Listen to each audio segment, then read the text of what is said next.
Yeah, yeah. First, shout out to Jane Kim. If you're not following her on Instagram, you got to follow her. I'm sorry to embarrass you, but I follow you and your stuff is fantastic. That's enough of that. But just follow her, Jane Sammy Kim on Instagram. Um, for advocacy and activism, I don't know if anyone sets out to begin as an activist or an advocate. It's like it seeks us because activism comes out of being put against the wall, and it's almost a way of resistance and survival, right? Do we seek it? Very often it seeks us because of trauma and pain and racialized trauma that we go through. And at some point, we say, no more of this. I need to put the foot down and I need to pick up a sign and I need to start making changes and waves through the systemic racism that I am now a part of, have been a part of.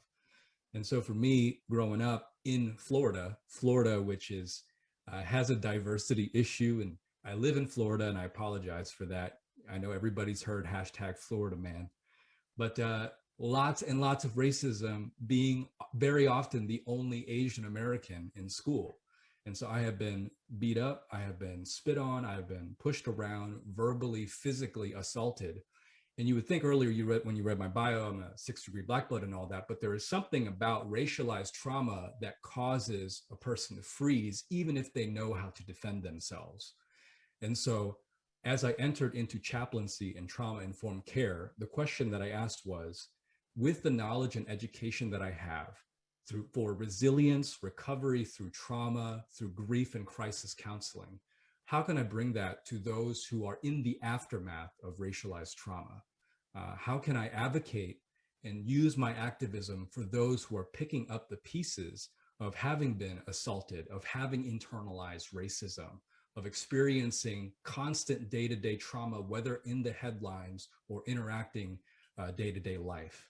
And so if in any way that I can use any of my chaplain education, that was like a year and a half training, I've been a chaplain for the last 6 years, if that has given me even a little bit of knowledge or wisdom, I hope to pass that on to those who are surviving and trying to exist through the racism that we experience both systemically and relationally.